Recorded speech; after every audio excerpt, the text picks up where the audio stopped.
Hi there, I'm Jules from thestonesoup.com and today I've got another fresh 6-ingredient dinner recipe for you.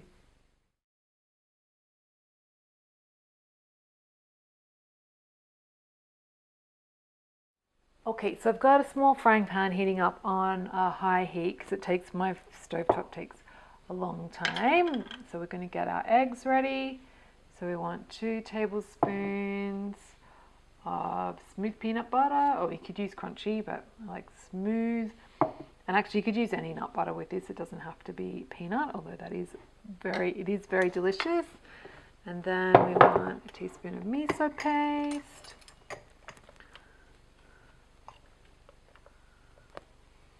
Great. 4 tablespoons of water. Ooh, come on.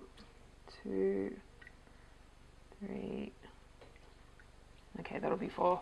It doesn't have to be super accurate. And then we just want to whisk that until it's smooth.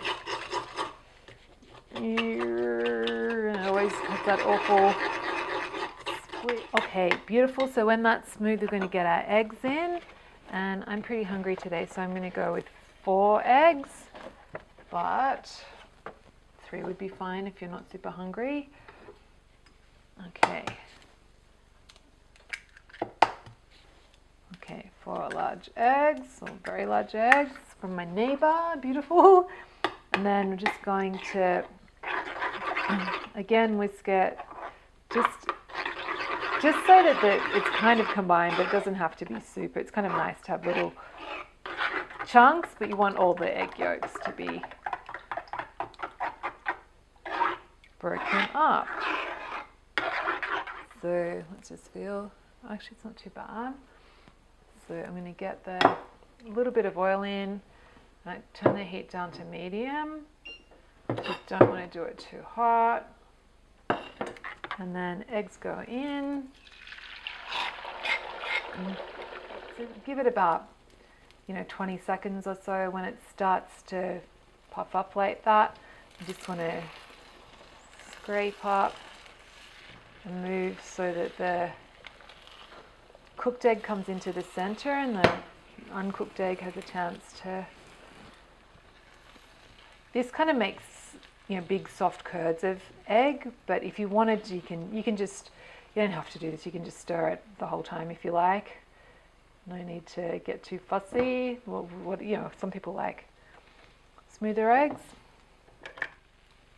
and then just give it another few minutes, and then when you again bring the mixture in, and that's looking good. So I'm going to just get that off and into my bowl. And there is still a little bit of runny egg there, but that's fine.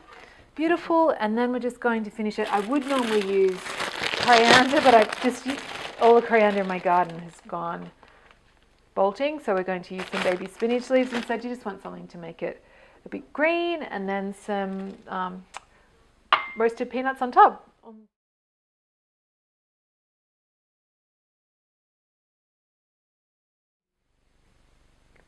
So if you enjoyed this recipe, come on over to my blog. It's thestonesoup.com, and you can download a free ebook filled with simple recipes just like this one.